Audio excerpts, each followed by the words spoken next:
Let's talk about Wilmington, North Carolina, shall we? I think we should. 3, 2, 1, lift off. In 1948, a woman sat at a garden gate in Wilmington, North Carolina. She wasn't famous. She wasn't a trained professional. She was a gatekeeper, taking tickets from visitors. When nobody was watching, though, she was painting visions that would eventually hang in the Smithsonian, the Whitney, and the Museum of Modern Art. Her name was Minnie Evans, and this is her story. Welcome to Port City Living, the show about life in Wilmington, North Carolina. I'm Bill Corbett.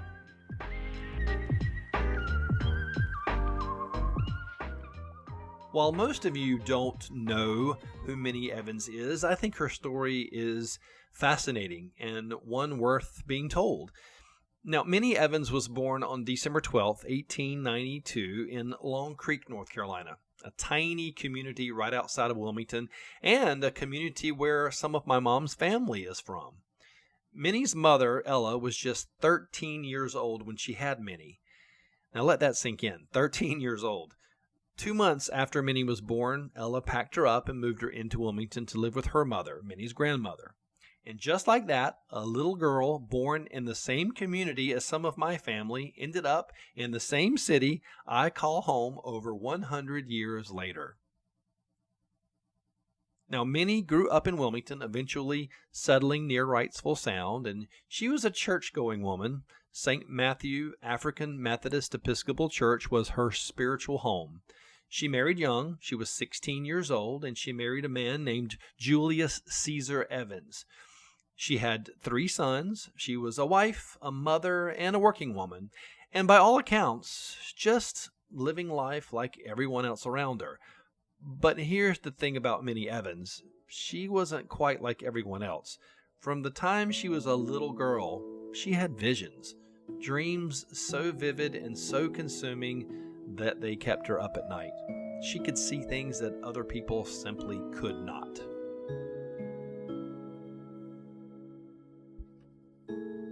For years, those visions lived only in her mind. She had no outlet for them, no canvas, no training, no one encouraging her to create. Then one day, in 1935, Good Friday of all days, something shifted.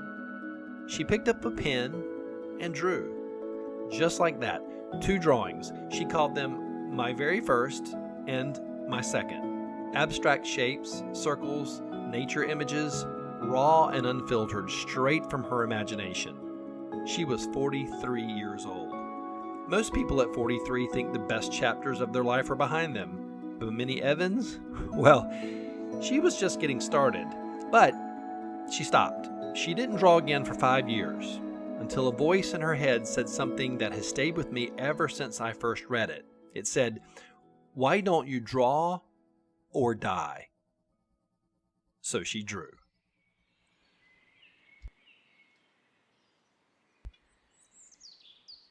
Minnie Evans had been working most of her life as a domestic worker.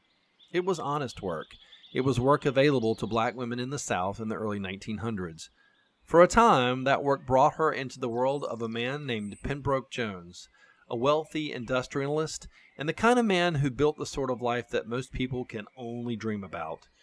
Jones had 2 significant properties in the Wilmington area. His hunting estate, Pembroke Park, is what we now know today as the neighborhood Landfall. And his other world, the breathtakingly beautiful Airlie Estates, where he and his wife Sadie had their mansion. That's where Minnie found herself. Now, Pembroke Jones died in 1919, and his wife Sadie remarried a man named Henry Walters in 1922. And by 1933, Sadie had transformed Airlie Estate into Airlie Gardens, 67 acres of beautiful gardens that have become one of the most celebrated in the entire South. Minnie continued working for Sadie and Henry on the estate. She knew those gardens intimately, every path, every bloom, every ancient oak. When Sadie eventually passed away, the property changed hands again. This time in 1948, a man named Albert Corbett purchased Airlie. And here's what I love about this detail. When he purchased the property, he didn't go in and clean house. He looked at Minnie Evans, a woman who had given years of service to that property, who knew the gardens like the back of her hand, and said, "You're staying." He assigned her official gatekeeper, someone to sit at the entrance, take tickets, greet visitors. And she showed up every single day taking those tickets and greeting every stranger that walked through those gates. And when things got quiet, when the visitors slowed and the garden settled into its stillness, she painted right there at the gate, surrounded by azaleas and ancient oaks and the kind of beauty that really makes you believe in something bigger than yourself. The garden inspired everything, the colors, the flowers, the faces in her work. Airlie was her muse. She painted on whatever she could find, scraps of paper, window shades, book bindings, U.S. Coast Guard stationery. It didn't matter. The visions had to come out. Now, let me try to describe what Minnie Evans was actually creating at the gate, because words almost fail here. Almost. So imagine a canvas absolutely covered, edge to edge, top to bottom, with color. No empty space, no hesitation, just an explosion of imagery that somehow feels both ancient and completely otherworldly at the same time. Faces, always faces, symmetrical, frontal, staring back at you. Eyes that feel like they're watching you from somewhere beyond this world. Minnie Evans had a thing about eyes. She believed that eyes represented God's ability to see everything, all of us, all at once, all the time. So she painted them everywhere. Sometimes 3 eyes on a single face, surrounded by flowers and vines and wings and creatures that don't quite exist in nature but feel completely real in her world. Now imagine Chinese imagery blended with Caribbean color, blending with biblical scenes, blending with azaleas and Spanish moss of Airlie Gardens. All of it swirling together in perfect symmetry. Critics called her work surrealistic, visionary, even psychedelic. But Minnie Evans never called it any of those things. She said she fully didn't understand it herself. She was simply the vessel, the hand that caught the vision and put it on paper. And that paper was probably scrap that she found on the ground. Her favorite medium, she said, was Crayola crayons. Now, imagine a woman with her Crayola crayons, her visions at the garden gate, creating the works that would eventually hang in the Museum of Modern Art, the Smithsonian, the Whitney. Do yourself a favor. When you're finished listening to this episode, Google Minnie Evans. Take a look at her work and sit with it for a minute. It is truly amazing.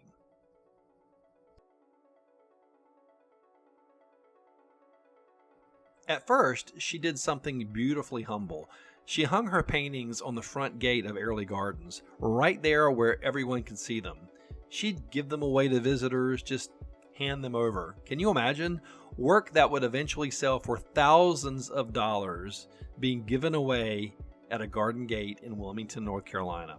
But people noticed and word spread, and by 1961, after decades of painting visions that the world hadn't seen yet, Minnie Evans would get her first formal exhibition right here in Wilmington at a place called the Little Artist Gallery, which you might know today as the Cameron Art Museum. Minnie was 69 years old.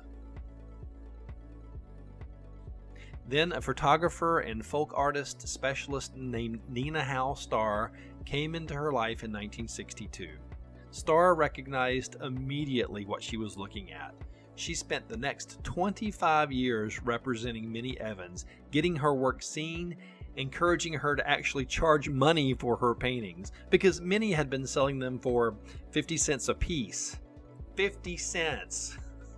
Work that would eventually hang in some of the most prominent museums in our country. One woman, a garden gate, a voice that said, "Draw or die," and the whole art world eventually had to pay attention.